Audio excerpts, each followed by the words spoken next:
मैंने अपनी आज वाइफ को बोला कि आज तू अपनी गवाही दे लोगों को कि तेरी टेस्टिमनी क्या है। आमीन। Hallelujah church, hallelujah. तो कितने जन तैयार हैं परमेश्वर की महिमा जो मेरे जीवन में हुई उसे सुनने के लिए? मैं आपको बताना चाहती हूँ कि परमेश्वर जो महिमा में परमेश्वर है वो दयावान है। परमेश्वर निर्बलों को चुनता है उनके जीवन में अपनी सामर्थ्य को सिद्ध करने के लिए, ताकि जब दूसरे लोग उस निर्बल को देखें तो परमेश्वर की महिमा हो, परमेश्वर की सामर्थ्य उनके जीवनों से दूसरे लोग भी शिफा पा सकें, दूसरे लोग भी सामर्थ्य को पाएं। आमीन। हम पहला कुरिन्थियों उसकी 26 आयत को पढ़ेंगे कि हे भाइयों, अपने बुलाए जाने को तो सोचो कि ना शरीर के अनुसार बहुत ज्ञानवान और ना बहुत सामर्थी और ना बहुत कुलीन बुलाए गए, परंतु परमेश्वर ने जगत के मूर्खों को चुन लिया है कि ज्ञानवानों को लज्जित करे, और परमेश्वर ने जगत के निर्बलों को चुन लिया है कि बलवानों को लज्जित करे। आमीन। मैं आपको बताना चाहती हूँ, अपनी ज़िंदगी की बहुत ही बड़ी गवाही देना चाहती हूँ कि मैं अपनी ज़िंदगी में जब मैं पढ़ रही थी तो मैं बहुत ही पैशनेट थी अपनी स्टडी के लिए। मैंने पहले ग्रेजुएशन की, उसके बाद मैंने PGDCA किया, उसके बाद मैंने MSc IT की, लेकिन इतना पढ़ी लिखी होने के बावजूद भी मुझ में एक बहुत ही बड़ी कमी थी, एक कमज़ोरी थी, एक निर्बलताई थी कि मैं किसी के सामने बोल नहीं सकती थी, मैं किसी के सामने अपने वर्ड्स को एक्सप्रेस नहीं कर सकती थी। इवन कि मैं अपने स्कूल में अपने टीचर्स के सामने जब जाती थी तो उनके पास जाकर धीरे से बोलती थी कि मैम प्लीज़ मुझे कुछ भी खड़े होकर बोलने के लिए मत बोलिएगा, क्योंकि मुझ में इतना हियाब नहीं है, मैं इतनी शाई हूँ कि मैं किसी के सामने बोल नहीं सकती। इवन कि 30 स्टूडेंट्स 25 स्टूडेंट्स के सामने भी मुझ में इतना बल नहीं था कि मैं उनके सामने कुछ बोल सकूँ। और टीचर्स पूछते थे कि क्या प्रॉब्लम है, क्या बात है, मैं उस समय कुछ नहीं बता पाती थी क्योंकि मैं बहुत ही शाई थी।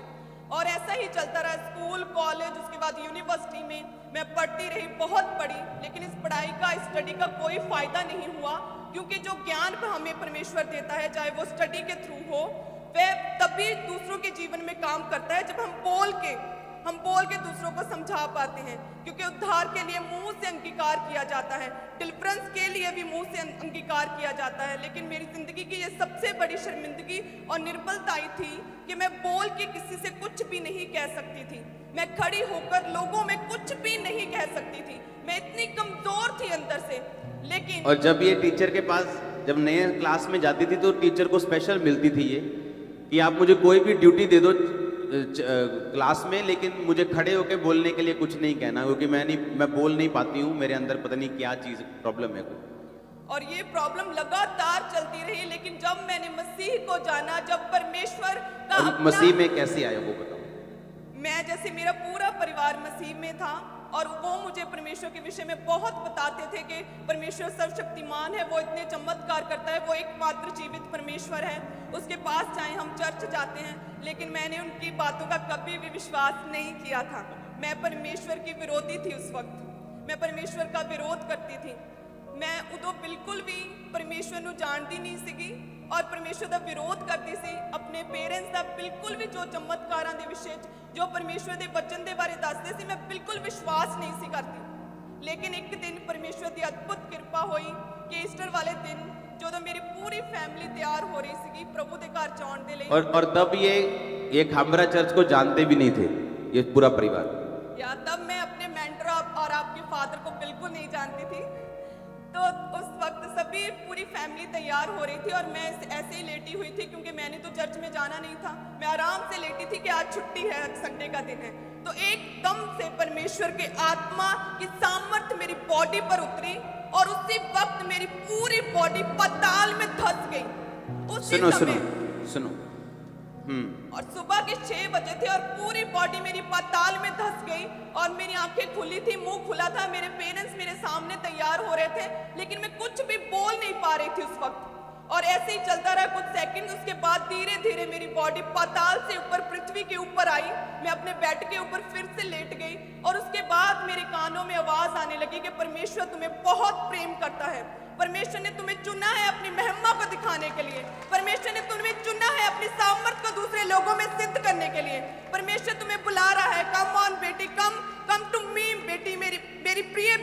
पास आ।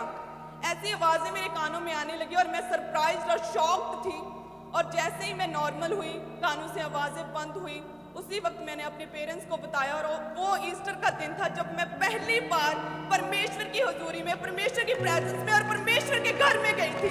पहली बार चर्च जब गई थी, ईस्टर वाले दिन गई। वो ईस्टर का दिन था और उस दिन के बाद मेरी लाइफ ट्रांसफॉर्म हो गई, टोटल लाइफ चेंज हो गई।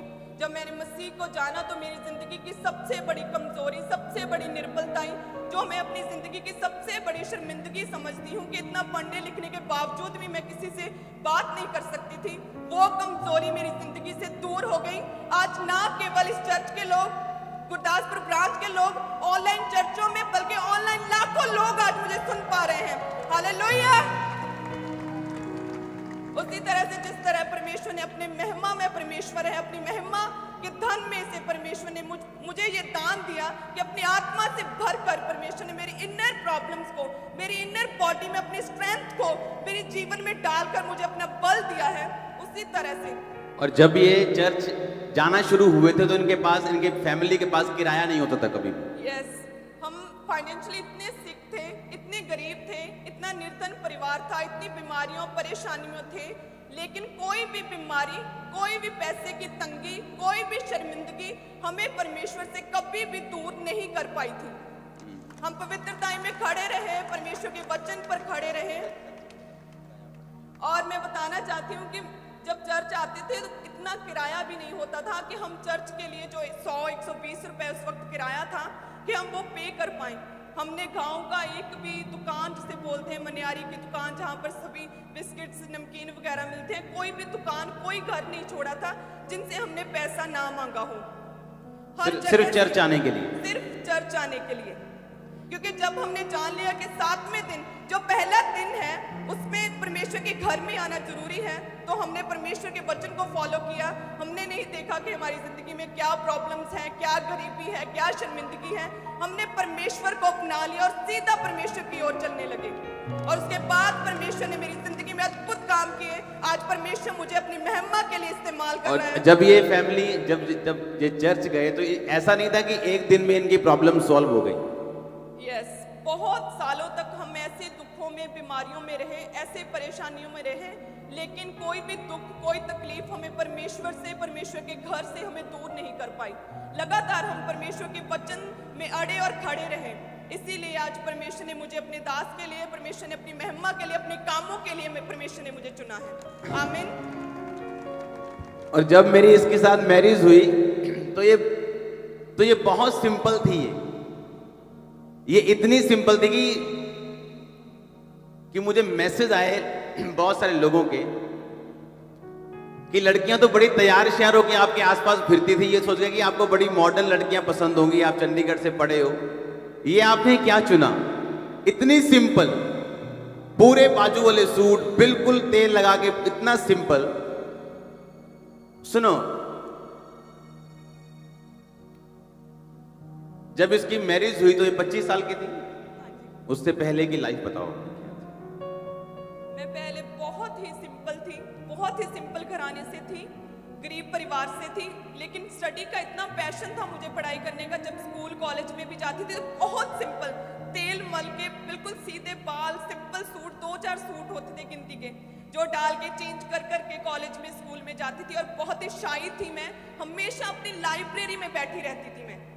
और कोई लड़का नहीं, कोई बॉयफ्रेंड नहीं, कोई ऐसा चक्कर नहीं जैसे आज होते हैं लोगों। क्योंकि मैं स्टडी में थोड़ी होशियार थी, तो जो क्लास के बॉयज थे, अगर उन्होंने मुझसे नोट्स लेने होते थे तो सबसे पहले वो मुझे दीदी बोलते थे। तो पूरे स्कूल में सभी बॉयज मुझे दीदी बोलते थे, यूनिवर्सिटी में। और टीचर्स हैरान थे कि तुम्हें ही अकेली एक ही लड़की को सारे लड़के दीदी क्यों बोलते हैं। वो परमेश्वर की महिमा थी, वो परमेश्वर का महिमा में हाथ था मेरे ऊपर कि परमेश्वर ने मुझे संभाल के रखा ताकि आज मैं लाखों रूहों को बचा पाऊं। आमीन। और ये इसको नहीं मालूम, ये मेरी प्रेयर थी कि परमेश्वर जब भी मेरी मैरिज हो तो एक क्लीन लड़की के साथ हो, जैसे मेरी लाइफ। आमीन। तो आप इमेजिन कर सकते हो कि अगर एक बंदा पवित्रताई में कहां भी क्यों ना हो, बाइबल कहती, परमेश्वर ने कहा कि मैंने जगत के कहता परंतु परमेश्वर ने जगत के मूर्खों को चुन लिया। कहता परमेश्वर ने इसलिए चुना जगत के मूर्खों को कि वो ज्ञानवानों को लज्जित कर सके। बैठ जाओ सब जन अपनी बॉडी में, आत्मा में आप हमारे साथ खड़े हैं। गुरदासपुर बैठ जाओ, सब जगह लोग बैठ जाओ। उसमें लिखा परमेश्वर ने जगत के निर्बलों को चुन लिया कि वो बलवानों को लज्जित करे। आमीन। कहता परमेश्वर ने तुम्हें इसलिए नहीं चुना आज प्रचार करने के लिए कि तुम बड़ा अच्छा बोलती थी या तुम पढ़ी लिखी थी। आज परमेश्वर ने ऐसे बंदे को चुना जो स्पेशल क्लास में जाके बोलता था कि भाई साहब मुझे खड़े होने के लिए नहीं बोलना, कुछ मर्जी काम कर लो, झाड़ू मरवा लो, पोछा मरवा लो, मॉनिटर बना दो, कुछ भी कर लो, मुझे खड़े होकर कुछ स्पीच देने के लिए नहीं बोलना है। और परमेश्वर ऐसे ही व्यक्ति को चुनता है कि कल को वो ये ना कहे कि मेरी ताकत की वजह से मैं बोल रहा हूं। परमेश्वर ने कहा वरन परमेश्वर ने जगत के नीचों तुच्छों जो है भी नहीं उनको चुन लिया कि उन्हें जो अपने आप को कुछ समझते हैं उन्हें व्यर्थ ठहराएं, ताकि कोई प्राणी परमेश्वर के सामने घमंड ना करने पाए। आप में से कितनी बहनें यहां पे होंगी जो आज गरीब होंगी, कितने भाई यहां पे होंगे जो गरीब परिवार से होंगे। तो आपके स्पिरिचुअल मदर की टेस्टिमनी आपके लिए एक ब्लेसिंग है कि आप कहीं से भी खड़े हो सकते हो। आपकी गरीबी मायने नहीं। इमेजिन करो इनके घर रिश्तेदार जब आते थे तो बोलते थे कैसे हो तुम, तो क्या जवाब देते थे आपके फैमिली जो जी? तो हम हमेशा अपने शब्दों से, हमेशा हम अपने नेचर से परमेश्वर की महिमा करते थे कि हम बहुत खुश हैं, हम बहुत खुश हैं मसीह को जान के, हम अपने परिवार में बहुत सुखी हैं। और अभी गवाही नहीं आई थी परिवार में, अभी थोड़ी थोड़ी गवाहियां शुरू हुई थी, बड़ी गवाही नहीं आई थी परिवार में। लेकिन जब भी लोगों ने पूछना भाई तुम कैसे हो, तुम चर्च जाना शुरू हो गए, क्योंकि यही थे उस गांव में जो सभी अन्य जातियों से भरा हुआ गांव है कि तुम अभी चर्च जाते हो, कैसे हो तुम। तो हम खुल के मसीह की प्रशंसा करते थे परमेश्वर की, वो सामर्थ्य परमेश्वर है। हम बहुत खुश हैं, हम अपनी जिंदगी में हर एक दुख से हमने शिफा पा ली है। हमने कभी भी अपने मुंह से ये नहीं बोला था उस वक्त कि हम दुखी हैं, हम बीमार हैं, हम परेशानी में हैं। नो, हमने हमेशा परमेश्वर की अपने शब्दों से महिमा की थी। और आज वैसा ही हुआ, और सेम वैसा ही हुआ जैसा हमने अंगीकार किया था। और ये 3 बेटियां और 1 बेटा है, ये 3rd बेटी है। जब ये हुई थी तो लोग रोए थे, इसकी फैमिली रोई थी, इसके पापा के और मदर को छोड़ के। मेरे पेरेंट्स को छोड़कर सभी गांव के लोग हमारे पास अफसोस करने के लिए आ रहे थे जब मेरा बर्थ हुआ कि पहले ही ऑलरेडी 2 गर्ल्स थी, अभी एक और तीसरी बेटी हो गई। तो सभी दुखी थे, सभी दुख के साथ मम्मा पापा के पास आ रहे थे कि अब ये क्या हो गया। लेकिन मेरे फादर बहुत ही खुश थे, उन्होंने बोला कि ये परमेश्वर ने दिया है, ये रब ने दी है, तो परमेश्वर आप ही देखूगा। मेरे फादर ने वर्ड्स बोले से उन्होंने पूरा इंजॉय सेलिब्रेट किया सी मेरे बर्थ नो, मेरे फादर और मदर ने। लेकिन बाकी सारे साडे रिश्तेदार, साडे पिंड के लोग सारे बहुत दुखी सी कि तीसरी कुड़ी फेर आ गई, क्योंकि तीसरा मुंडा चाहिए सी इन्हां नूं, क्योंकि पहला बेटी सी, दूजी बेटी सी, और जो तीजी बेटी हुई तो फिर मतलब रिश्तेदार मतलब अफसोस मनाने लिए आ रहे थे, मतलब रो के, कोई रो के दिखा रहा सी, कोई अफसोस मना रहे, कोई विरोधी खुश हो रहे थे कि लो ये तीजी कुड़ी हो गई। पर अगर आप ध्यान से देखो, इसी 3rd लड़की ने अपनी फैमिली का बेटा बन गई है। अब हमारे गांव के लोगों में जो हमारी कमजोरियां थी वो अब हमारे घमंड का कारण बन गई हैं।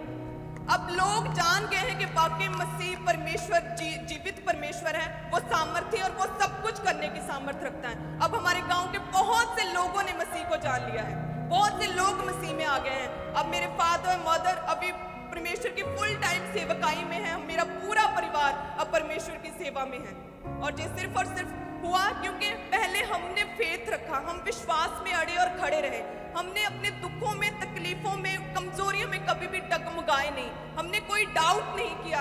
हमने सिर्फ यही सोचा कि अगर लाखों लोगों को परमेश्वर बचा सकता है, इतनी गवाहियों को हमने सुना, तो परमेश्वर एक दिन हमारी जिंदगी में भी जरूर कोई गवाही पैदा करेगा। हम विश्वास में अड़े और खड़े रहे, कोई किराया ना होने के बावजूद भी हर संडे पैसे मांग कर हम मसीह के घर में परमेश्वर की प्रेजेंस में आते रहे, पवित्रताई में रहे, परमेश्वर के वचन पर चलते रहे। और परमेश्वर ने एक दिन अपनी दया की निगाह मुझ पर की और परमेश्वर ने अपने कामों के लिए मुझे चुना। आमीन। जोर से बोलो हालेलुया। और वीडियोस के लिए हमारे चैनल को लाइक कीजिए, शेयर कीजिए और सब्सक्राइब कीजिए। God bless you.